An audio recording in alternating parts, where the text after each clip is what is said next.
about paying that off as of right now. However, Fishbaugh says she's happy the conversation is happening and she sees any student loan forgiveness as a win. According to the Institute for College Access and Success, just under half of Washington graduates left school with debt in 2020. You're listening to KUOW News. Welcome to Friday, everybody. A very northwest, cloudy, and drizzly Friday. Oh, it is a beauty. And welcome to the Week in Review. I'm your host, Zaki Hamid. I'm in for Bill Radke today, and I'm here ready to catch you up on the news of the week. Maybe there's something you missed. Maybe there's something you want to make sense of. Or maybe, just maybe, this is your Friday routine where you're listening to KUOW or making paper mache. Who knows? It's a very diverse area, right? My panelists today and my guests, I'm so happy that they're here with us. Investigations editor from the Seattle Times, Jonathan Martin. Hey, Jonathan, how you doing? Hey, Zaki. And political analyst and contributing columnist, Joni Balter. It's nice to see you, Joni. It's so great to see you, Zaki. And deputy editor for Seattle Met Magazine, Allison Williams. Hey, Allison. It's good to be here.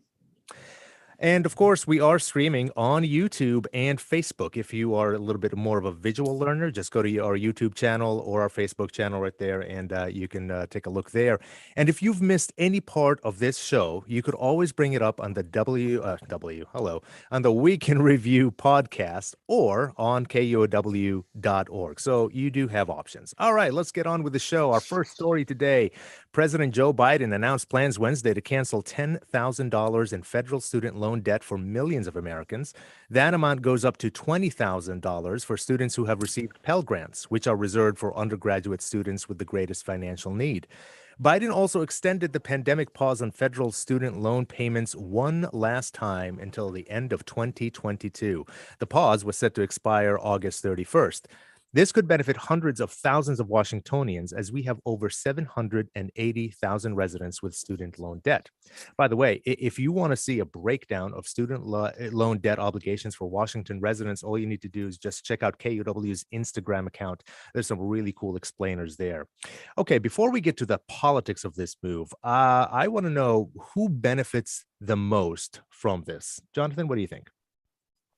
I think families with the Pell Grants, with going up to $20,000, certainly will benefit poor kids, and certainly in professions where the wages are lower and the cost of servicing a loan is more of a burden.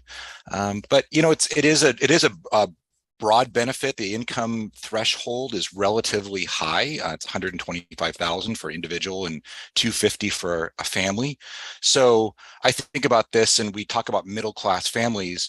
You know, sort of Washington, Seattle middle-class families, frankly, are at a higher income bracket than what middle-class would be defined as elsewhere in the country because of our extraordinary cost of housing. So this is going to have a big benefit to you know, I think I saw there was 400,000 or 500,000 kids with federally held student loan debt in Washington. It's a ton of people. Mm-hmm, mm-hmm. And so you wrote actually something about that's interesting in an email previously to me. You talked about the high tuition and high aid model of colleges, and I was wondering if you can just touch on that a little bit. Yes, this is a model particularly public universities have gone to, but private ones as well, where the average tuition increase have gone up about 8% a year. So if you think about what that means, it's like over the course of 9 years, the cost of tuition double. But to backfill that for making it accessible for lower income families and lower middle income families, Washington does an extraordinarily good job of having a lot of financial aid. At lower income brackets, you can go to the University of Washington for free. So the idea being that there are families out there that are able to pay a very high tuition bill, because we have a lot of rich folks in America, but you backfilling the financial aid reaches it to somewhat lower the bill, but it's caused a lot of consternation for middle-class families where you're not quite at that, not making enough money to really be able to take some private universities are $70,000 or $80,000 a year in tuition. And those costs are out of reach. So the high tuition, high financial aid model is something that a lot of universities have gone to, but I think it has a lot of unintended consequences, particularly for middle class families. Yeah. Allison, what do you think of the argument that this is unfair to people who work their tails off to not go into college debt? I feel that there's been a lot of resentment out there. I saw that too. I mean, these days you see the reaction to major political moves a lot online, and that can be a dangerous place to read the pulse of the community around you, for sure. It's not a real thing. It's not Well, I think it's where we go to sometimes talk about, and sometimes in really strong language. So, I think I personally was very happy to see this happen, to see us start to address the student loan issues in the country. I saw some people really strike back and say, I paid for mine. You should if you take out a loan, you should have to pay it back. And I try to leave a little bit of space to understand that reaction from somebody who did have it hard, who did work really hard to pay off their loans, is feeling a little bit of consternation right now. And maybe is not seeing and thinking about the hard that they had was a lot easier than the hard today. That somebody who's got a lot of student loan debt would probably trade tuition prices. They'd probably trade cost of living when they came out of college and the job opportunities to somebody who paid back their loans 10, 20, 30 years ago. So, I try to understand that people are responding emotionally. Money is a very, personal thing. And the people who worked off their debt should be proud of that. And they might feel a little, conflicted about seeing some people get a little bit of relief. I'm hoping as the time wears on and we see how important this is to a lot of people. And one great thing I saw, there's a writer who lives up in North Washington named Ann Helen Peterson. And online, she just immediately started collecting stories of people who were hugely relieved by this, who are going to be able to pay off, the rest of their loans themselves easily now. They're going to be able to start a family. They're going to be able to take care of aging parents, and that reacted in just a really positive way. And she put those out there. And I thought that was really great to see, because I didn't just want to see the flood of people saying, who's getting free money?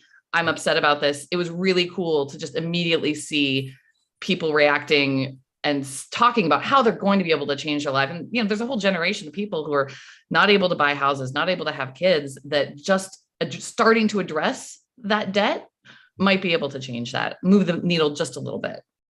Joni, what do you think about the politics of this? Is this smart politics on the Democratic side, or is it going to hurt them in the midterms? I think it's really good politics. I mean, it's sort of like, how dare Joe Biden do what he said he would do on the campaign trail? He had a promise. He said he was going to, relieve something like $10,000 of student debt. And then, oh no, he relieved student debt aimed and targeted at the middle class, and people just go bananas here. And I'm so glad to hear, Allison, you describing people. Let's tell a few of the good stories here, because, look, Joe Biden can almost never buy a break here. You have some people, some individuals, some Democrats who are still going nuts that, it's not more money. You have Republicans going nuts no matter what, that he's increasing inflation. This is a guy, targeting something very specifically to the middle class. In fact, yesterday, the New York Times came out with this analysis. Who's going to benefit from this? And this is nationwide. And as everybody's been pointing out, of course, we have different numbers here in Washington state, but the benefits, they say, are going to fall squarely on the middle class. They rounded up a few independent analyses and said the people eligible for debt relief are disproportionately young and Black. And then another stat I saw somewhere said roughly half of Latino student debt, just as an example, is going to be forgiven. So, I guess Joe Biden should apologize for helping the middle class, but that's absurd. So yeah, it's a good campaign issue for the Democrats, and you've already discussed the numbers of people who are directly affected. Could it be higher? Well, I guess you could go to Congresswoman Pramila Jayapal's Twitter account, and I just said the word Twitter, sorry for that, because that's a kind of a nasty place on this topic right now. But yesterday, or whenever it was announced, she was, hey, big news, very excited. And then, pulling back a little and trying to go for the whole thing that she'd been calling for by this morning. But that's okay. That's what, if you're a progressive like she is, you want to keep pushing for the number that you wanted. But I think, hey, can we just give Joe Biden one thing? Way to go. You offered a campaign promise and you delivered, and it's targeted to the middle class. And by the way, that's how he won his election, by talking endlessly about the middle class. So, Go you for it. since you mentioned Twitter, just something that's a little entertaining out there, where some GOP Congress folks that have called out or criticized this move, only to have the White House clap back at them, so to speak, and say that they had a bunch of PPP loans forgiven, so they should be talking about that. So Like Marjorie it's a little Taylor entertaining. Greene. I think Twitter's toxic, but it is entertaining at times. I do want to mention that we have this thing called the Community Feedback Club, which is a way for people to text in answers to certain questions. And we asked yesterday, how does this news impact you or your family? And how did the prospect of debt factor into your decisions of whether to go to college or not? Just a few answers here. Don says, I'm not affected, but I think it would have been smarter to cancel something like medical debt, mostly unavoidable or unpredictable. I do have immense compassion for students today, though. My niece is shouldering over $200,000 in debt in California, in Berkeley. So that's Don. And somebody else wrote in and says, we're very happy to hear this campaign promise has now been fulfilled. Just like you said, Joni, right there. So somebody's happy about that. Jonathan in Lake City says, because my wife and I have graduate school loans, what was announced doesn't make a huge difference in what we owe, but I'm grateful to know that millions of people are getting life-changing relief. I look forward to the day that medical and school debt is all abolished. So if anybody wants to join this community feedback club, all you need to do is go to kuw.org/feedback, or you can just text the word club to 206-926-9955. That's the word club to 206-926-9955. We'll send you a text about once a week asking you for your thoughts on some of these things. Anything else on this? Anything that's missing from this move that the White House announced? Anything that we should be doing, looking at? Go ahead. I think what's really missing is the cost controls for universities. And there was some conversation about that. And going to Allison's point about sort of a way back when it was, I did a bootstrap my way into this. I found a stat that in 1980, you could earn your way into an average public university with 7 weeks of minimum wage. Today, that's 6 months of work. Okay. So I just add to that. I think that, and this isn't new or different than anyone else has said, but I think we should point it out that universities and tuition and the way they charge is wide open for disruption. If you want to look at areas that are ready for disruption, I mean, the amount that's charged, the amount of student debt you had in the news before we started, just somebody who just had too much debt to actually make some of the progress that Biden was talking about. And, so we have to look at that. That's a next step. And so if the student loan argument that's raging across the country for this moment, if something good is to come from it, let's talk about that. Let's talk about how much we charge and how much we burden the students that come through. Allison? And I think one thing to remember is there's the argument, the saying that students shouldn't have taken the risk of taking out this much money. There's a huge risk in not going to college in this country as well. The number of jobs that require a bachelor's degree, I have seen numbers, I don't know them off the top of my head. It has gone up over the past couple of decades. So a student who takes out an immense amount of debt is possibly still making the right choice for their long-term success, because not doing that is not a particularly easy or guaranteed path either. So I think, the thing I keep thinking about is during the pandemic, we took out aid and we addressed it to people in crisis, businesses and individuals who needed money. This is a crisis. So of course, it's not going to go to every single person in the country. It's going to the people in the most crisis. Yeah, there is also just this argument that, because you bring up a really good point, because I think of certain jobs that require bachelor's degrees, and I don't understand why they're requiring it. It doesn't really very much, it's not parallel to what the job is actually all about. So sometimes I just see those things requiring bachelor's degree, and I just don't understand why. Well, one of the stats I saw is that 36% of registered voters are college educated. So, you can understand why, even though it's delivering on a campaign promise, it may not be the most popular move a president could make. Mm-hmm. And that'll trickle down to other, congressional races and things like that. Right. There is one more thing about this before we move on. Just looking at, I was curious about the amount of people that were actually benefit from this in Washington, and almost about 75% owe about 40 grand or less. So there is some significant relief for about 75% of borrowers in Washington state. So not a whole lot of people that have only about 7.6% have $100,000 or above in debt. So this will definitely make a big dent. Okay, so we're going to go ahead and talk about something else right now. We're going to talk about a little politics here. We'll continue, I guess, talking about politics. But it seems that every election cycle, there are two reoccurring headlines. One, voter turnout is abysmal. And two, this is the most important election of our lifetime. I think both are kind of exaggerated. In fact, we had a pretty decent turnout for a midterm primary election. I was reading a piece by Danny Westneath from the Seattle Times about this, and he mentioned that Washington had the third highest voter turnout after Wyoming and Kansas. So, Joni, what do you think the reason is for this high turnout in Washington? Well, for one thing, mail voting. We make it so easy for you to vote. All you have to do is really carry the envelope to your table and then back out to the mailbox. So it's pretty easy. The big election process story this year is that there's no election process story, right? So, we had some interesting races, and I think people believe in our election system. There's a stat that's out there, a study done in 2018, I think, of the congressional races that year and some of the others. The fraud rate was 0.004%. So people believe in our election system here. There's been a lot of attacking of it. But even Lauren Culp, the election denier Lauren Culp running over there in the fourth, didn't blame the Secretary of State's office for his loss. He blamed other Republicans. So that was interesting. There's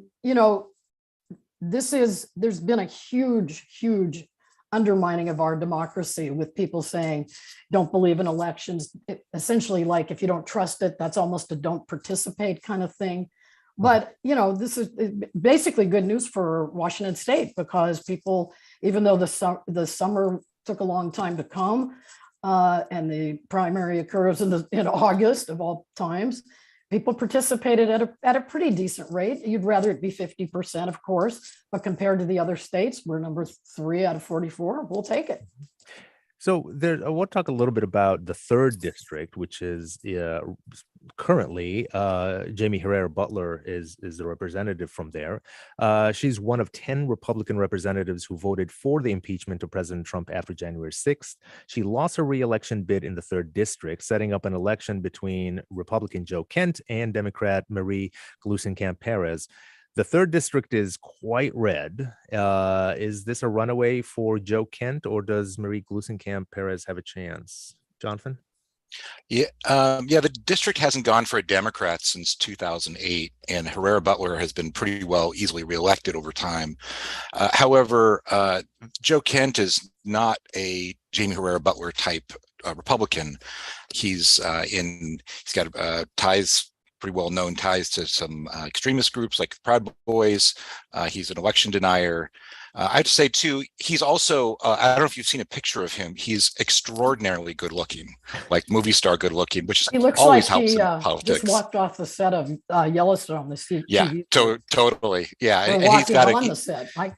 Either way. He's got a really tremendous personal story for a politician. His wife was killed in overseas, serving in military. He was served in the military, and so he's an interesting candidate. It's really that race to me kind of looks like the soul of the Republican Party.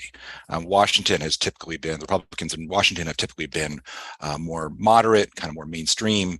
If Joe Kent gets in, he would easily be the most extreme politician, at least on the Republican side, that we've elected since I can think of. I think the challenge here, by the way, I want to make one point about the Trump election. You mentioned the 10 Trump Republicans who voted to impeach Trump. The only one that made it through was Dan Newhouse in Eastern Washington. And a lot of it was made to this Washington's unique primary, which is a top 2 primary. We don't have closed party primaries like most other places have. Jamie Herrera Butler lost to Joe Kent in a squeaker. It was very close. So I think it was really interesting that Joe Kent also kind of benefited from the way the primary is set up here. Anyway, it's interesting for the rest of we'll talk about voting reforms across the country. If you want to kind of think about dealing with extremist candidates, the top two maybe is a way of mitigating that. Interesting. Allison, what are your thoughts on this? It's definitely a race that I'm going to be following with interest. I grew up in Olympia, which is sort of the bottom end of the sort of kind of Pugitopolis, I don't know, metropolis that we have going sort of Seattle and the outlying cities. It is a very, very liberal block, and our counties, most of the population is in those western parts. And then if you go south, sort of south of Olympia, down to Centralia, Chehalis, down where the third is, it's Western Washington, but it definitely has a different tenor, but it is also changing like a lot of Washington. We have a lot of people moving outside of the very expensive Seattle area. And I do think we're seeing a little bit of change down sort of in the Vancouver area. And I'm curious to see if that's going to change the historic voting that we see down there. I think that it's going to be a really hard race to win. I'm not expecting to see Perez come ahead, but I think it's possible. And I think it'll be fascinating next month or two. I just wanted to add that, it's Republican, but it's like something like plus 4.5%. And I'll give you an example. I think was in 2018, Carolyn Long, a strong Democrat, lost to Jamie Herrera Butler by 52-47. So it's not far right. For years, it was kind of quirky, and it could be purple. More recently, because Jamie Herrera Butler's been there a while, it's been Republican. But I think this could be a surprise, if everything aligns, and it probably doesn't, but a surprise Democratic pickup. And this is very much dependent on whether the Democratic Party sees it as a potential pickup because of the far right politics of Joe Kent, and then comes in and puts the money in to sort of do justice to a campaign for somebody who is not well known, but is also not like a scary left Democrat to that district. She's pretty authentic, to use everybody's favorite word, like authentic, like John Fetterman in Pennsylvania or something like that. She owns an auto repair shop with her husband. She likes, she's some kind of a axe throwing champion. She lives in rural Skamania County. She's not very far left, but Joe Kent is very far right. And so I do think, as you folks have been saying, this really is a battle for the soul of the Republican Party, because do we really want somebody who the night after the FBI went into Mar-a-Lago said, the war begins? What war? What war? Can you explain to me? Are you at war with our own country? Joe Kent, this is a guy, and don't think this isn't a factor. We learned that it is the abortion ruling. He's an absolutist against abortion. And I don't know that fits that district. So if the Democratic Party wants this pickup, and it's not going to be easy, that's for sure. And if they bring the money in here, you could have a surprise there. You could have a surprise. Definitely a one to watch there, as the election is coming right up. All right, we're going to take a quick break here, and we're going to be right back. We're going to talk about downtown and the return to the office. Maybe. We'll see.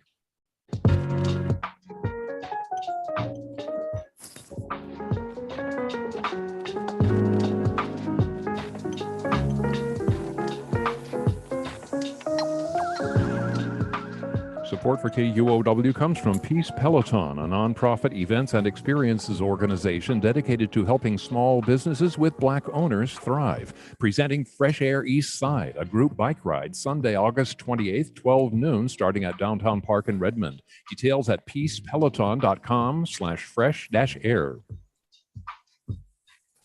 KUOW and NPR were founded with the idea that everyone should have access to honest information and stories that deepen our understanding of the world around us, free of charge, without paywalls. Keep the work we accomplish together moving forward by donating online at kuow.org/donate. Thank you. Welcome back to the Week in Review. I'm Zaki Hamid. I'm in for Bill Radke. And with me today are Jonathan Martin from Seattle Times, political analyst and contributing columnist Joni Balter, and deputy editor for Seattle Met Magazine, Allison Williams. So if and when Seattle workers return to the office is something that we've talked about many times on this show, and there's a good reason we keep talking about it. We seem to have this notion that people will eventually go back. But in downtown Seattle, offices are just 42% as full as they were before COVID-19, according to the latest data from the Downtown Seattle Association. That's an improvement over the previous 4 months when it averaged 35%. So much of life has gone back to what it used to be or what it used to look like in 2019. I mean, concerts and sports games are selling out, people are out, etc. So what's the holdup with working in the office? Anybody can take that one if you want. Go ahead, Joni. Well, I'll say remote work is something we're still figuring out, but people are finding it incredibly helpful to their daily lives. With gas prices increasing, but now they're finally going down, but that was a factor in some of the numbers that you've seen already. People are reluctant to give up this absolute fabulous perk. So the companies, and this is kind of how I follow it, sounds like to me, Amazon doesn't seem to have any pressing plans to require people to come back. So right now, if you know about this, Amazonians, you come to the office if your manager or your team decides to come back. And so, for example, nobody comes in on Fridays. Thursdays are a big day, busier. But employees are not coming back 2 or 3 days a week and staying there all day, waiting for the commute home. I mean, COVID changed a lot of things, and this is one of them. People really experienced this. They have benefited from the savings of not having to pay parking, the gas, as I mentioned. And so companies are still trying to figure out what should they do. An example of that would be using Amazon again, but they paused construction on a building in Bellevue. They're trying to figure out what the return to office, if it ever comes, is going to look like. Microsoft also ended a lease in Bellevue. So the companies themselves are afraid to order employees back because, and I've talked to a couple of them just this week, employees still hold the upper hand. And as long as they hold the upper hand, a lot of them, not all of them, because a lot of people like the workplace, but a lot of them are going to say, I'll go somewhere else if you make me come back into that office all week. I'm not doing it. Joni mentions, the cost of commuting, and even as that cost comes down, there's the personal cost to it, the time and the discomfort. I mean, we are known for our traffic. Our public transportation is not strong enough to allow everybody to, sit and read or drink coffee on their commute. I think that no matter how low gas prices go, you're still going to have a lot of people who say, I just don't want to sit in traffic, and I can be a better employee. I can get more done working remotely. I do think we might see some change as we get into September because, summer's a chaotic time for families, and, being able to be home to do pickups from camp or, let the kids play outside might be a slightly different calculus than once they're in school. But I do think that we all had to invest a lot in learning how to work remotely. So, I couldn't wait to go back to the office in, April 2020. Now that I've figured out a way to be productive and to communicate, and all our systems are based around working remotely, I'm maybe less in a hurry, although I do sometimes go in. Yeah. And so I've been reading about how some European companies are offering a pay cut to employees in exchange for remote work. And I'm wondering, Jonathan, if you think that's the next battle that we will fight here in the US or here in Washington? I think one of the things we might see from employers who really want their people to go back to work and don't want to make it a little bit less comfortable to stay home is surveillance technology. There's a good story recently about how large companies are installing basically laptop tracking, literally taking a picture of you in front of your screen every 15 minutes, people paying by the 10-minute increment if you have keyboard or mouse use. And there's hacks of that, there's things called mouse jigglers. So you can install something on your mouse or to have it jiggle every once in a while to show activity. That's just so creepy, by the way. I know. That's why I brought it up. It's oh my gosh. I think there's a tremendous incentive for having employers to have their people at work. And I understand the value of working from home. I'm doing that right now. But we see in professions like ours, like in journalism, which is a collaborative profession, we're talking to, I manage a team of reporters and talk to them about how we should be in mixing the spontaneous collaboration and inspiration that comes with. How's that going for you, Jonathan? Is it working? It's a little bit of a mixed bag. I would say that we probably are getting most of the people in the newsroom in a day or two a week. But there's certainly going to be a whole group of large group of people that are never going to come back unless they're required to. But there's commercial real estate leases involved here too. There's real skin in the game for employers to be making hard decisions about the office. I think at some point we're going to see in the next year or so, like really you have to fish or cut bait on whether you're going to have an office. Assume there's going to be a return of something like pre-pandemic. We're never going to go fully back, but commercial real estate leases are on long cycles. So you can see Paul Roberts, our business reporter, did a story recently about real estate leases, and they're starting to come up, and really kind of blood in the water for commercial real estate in downtown Seattle. So I suspect there's going to be a gradual rise over time of people coming back into the office, at least partially. Never back to that level, but there's too many incentives to not have it just sort of drift there as a employer perspective. I'm wondering if who has more of a hand here? Is it the employer or is it the employee? Right now, there's a shortage of employees, so I would assume that they have a little bit more bargaining chips, so to speak, here. But I wonder if that will change moving forward. So that probably absolutely. Go ahead. That probably depends on if there's a recession and if people get laid off. But at this point, the workers, as you're pointing out, have the upper hand. Because they can get jobs that are remote. I mean, I interviewed some folks about a year ago for a story for Bloomberg, and this one woman engineer who I never named, so I got to be careful here, told me flat out she loves working at home. It's the number one perk from her. She has anxiety around her colleagues, and worked for Amazon and said, "Hey, they make me come back. I'm out of here." And had offers from plenty of places. So you have to watch COVID, I think, and you have to watch the unemployment rate, right? And in various fields. And as Jonathan pointed out, I mean, Amazon might be making decisions about their buildings on a very large scale, but smaller businesses might, at a certain point, see the cost savings of not renewing a commercial lease. And you talked about people taking a pay cut to stay at home. Well, if it ends up saving a company money, I do think that you'll see that in some instances where, companies will no longer have a central location necessarily. I think the hybrid model is probably here to stay, just because we've all learned how much more productive we can be in some instances. But, as I said, if the power shifts a little bit towards employers and they want to, they'll be able to sort of force people to do it. I'm curious about when it comes to specifically in Seattle and downtown Seattle, does any of this have to do with crime downtown, or are we just using it as a convenient excuse? Allison, do you want to take that one? I think it's hard anytime anyone uses crime as a sort of broad reason for anything.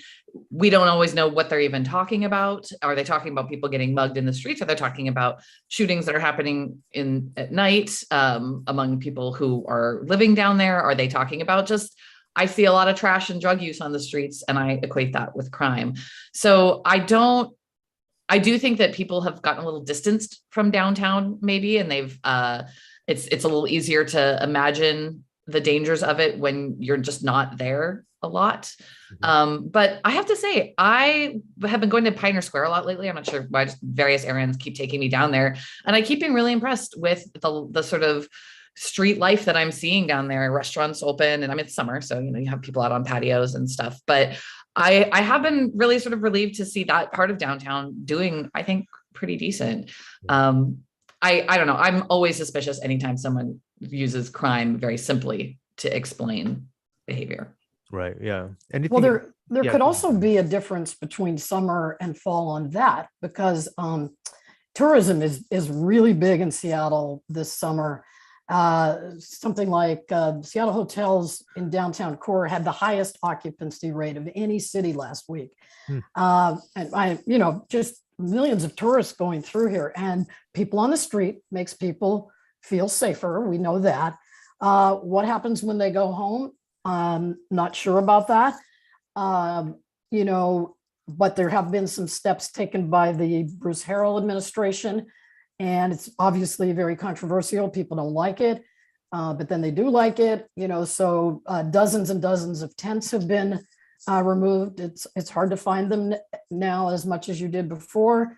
I believe there's some tent encampment removal, along with some placing of some of the homeless folks in some kind of housing going on in the International District right now, actually.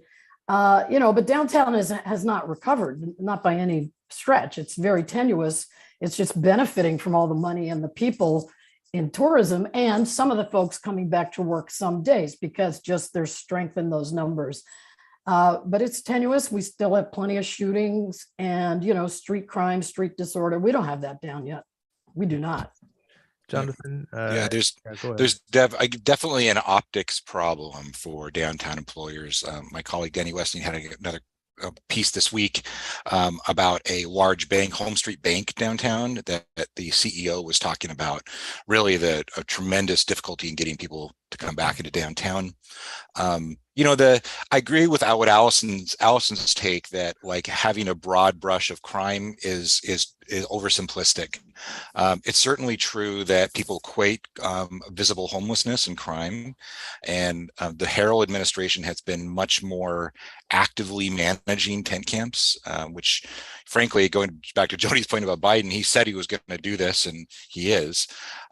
So I think that is helping with the optics problem, but it really only takes one random violent mugging that gets a headline and gets TV coverage to scare people about coming back into downtown. My wife has worked at 4th and Union throughout the pandemic, really went in a lot, and she's really seen how that area was in the deep pandemic really pretty terrifying. There was really there was nobody on the street, and there was obvious disorder, and it was just a perception of her as a woman coming out in the street and not feeling safe. It feels like it's gotten much more ordered, and there's less of that optics problem. But Seattle still has tremendous problems, including, they're down 300 officers, I believe, from their budgeted 400, budgeted staffing level, having just a nightmare scenario trying to recruit people and bring people in, and like I said, I do think the pressure is so high to bring people back downtown. Employers are going to figure out how to do that by hook or by crook. Hopefully, not installing surveillance software on our work issued laptops. But I suspect it's going to ease back to somewhat higher levels we are now. Just tie your mouse to like your dog's paw or something like that. Right. All right. A bird honestly, might be better. I'm thinking Google Mouse Jiggler. I think my dog is quiet quitting. He's sleeping the day away. But can I just add one thing? Yeah, go ahead. The perception, the optics, whatever you want to call it, your wife's own impression, all of that is real for a company that has some percentage of its employees saying, I don't feel safe coming back, and I'm not coming back. And remember a while ago, Weyerhaeuser wouldn't even reopen its offices until its employees felt better in Pioneer Square. And then something happened, and I actually don't know what it was, but they said, okay, we'll bring some back some of the days, or maybe it's all the days. I don't really know the status of that, but it's real for companies if their employees won't come in for that. Right. And there were many that said that. Mm-hmm. Well, and then you see, when you don't have the office workers in there, you don't have businesses coming into the retail spaces. And there's a lot of empty retail spots. And I think I know nothing makes you feel more unsafe in a city with no people on the streets and boarded up windows next to you, and, not seeing retail workers and that flow of commerce. So it can snowball, if the office workers aren't coming in, you're not going to get new retail to replace some of the shuttered stuff. All right, we're going to leave this one here for now. We're going to take another quick break, and we'll be back with more on the Week in Review.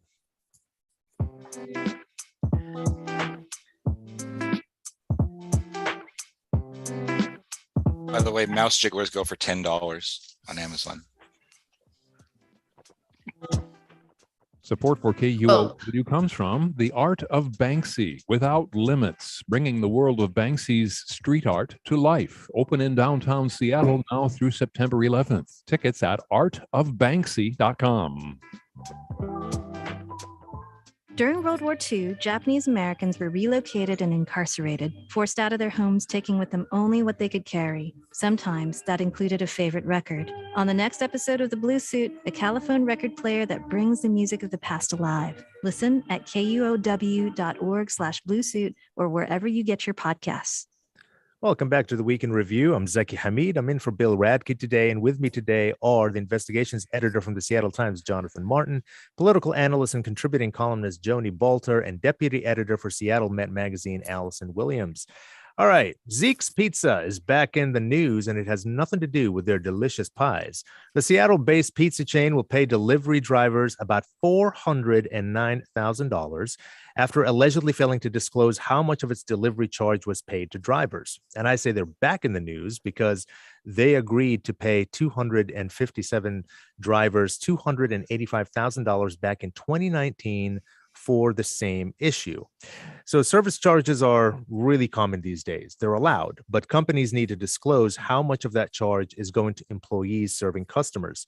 Apparently, Zeke's didn't do that. If the company doesn't make clear that it retains a portion of that charge must be paid to employees serving customers. So aside from my horrible dad joke, we can put that one aside about the delicious pies.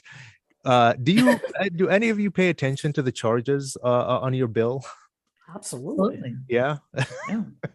Well, and I mean, you see it. We saw it some during the pandemic, and it was understandable that businesses were trying to stay afloat and needed to do some surcharges, but they've stayed. And I think it confuses people who are saying, if you're retaining a part of this, should I tip a little bit on top of this? Is this my 20% tip? If it's that high, if it's a 6% surcharge, should I be tipping 14%?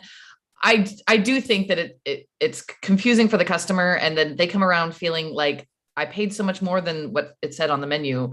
And I don't feel great about that. I don't know that I really see the reason for doing that when you could just increase the prices on your menu. Mm-hmm. To me, it seems that more people are tipping with the idea that they learned during COVID, so many lessons from COVID, with the idea of paying their share to that frontline worker who, has relatively poor pay, and they still take risks as COVID ebbs and flows. And so I think it sounds like Zeke's really messed up. They should be telling people this. They are sort of creating an environment where fewer people will tip because they think that the companies aren't handling it right. And I do find the charges on, if it's Instacart or restaurants, delivery apps, there's so many weird charges on there. You can't tell which is the one I thought I was paying. Mm-hmm. And if it's not going to the people that we think we're helping, then that's not a good development. And so people will tip less if that happens. Right. I was looking at my receipt from an order I placed with Grubhub, and I found 4 line items in addition to prices. It was the sales tax, which is normal, a delivery fee, a service fee, and a tip. And so all of a sudden, a bill of $27 turns into $43. And it seems that companies are, I don't know, kind of milking this. What do you think, Jonathan? If you want to get a story that we call a talker and a high level of engagement with readers, do a story about tipping. Everybody's got an opinion. And I think that, and there's the coverage of tipping has gotten interesting too, because workers are definitely more active about pushing back about abusive tipping procedures by employers or questionable ones. There's a group of employees that just walked out of a swanky Capitol Hill restaurant called Barrio, just suddenly walked out because they didn't like the tip pooling method. I see now tip lines for even it seems like grocery. So you see like somebody's basically just ringing you up and there's an optional tip for that. So I think people develop their own tipping philosophies. Like for me, I think if they're actually actively creating my food or drink, I will tip. But I would say too that there is a really vigorous enforcement structure, unusually vigorous enforcement structure in Seattle for tipping. The Office of Labor Standards in Seattle is active. It's got a bunch of cases that it publishes on the site. So as a journalist, I always think about sort of where these stories are sort of playing into narratives, and I know people really care. I also think this is a topic that labor organizers want to keep in the news, and keep in kind of for labor organizing reasons. And not to say that people who have tips denied them are being, they're whining or something. I totally get that. I've got 2 kids that are both in tipping jobs.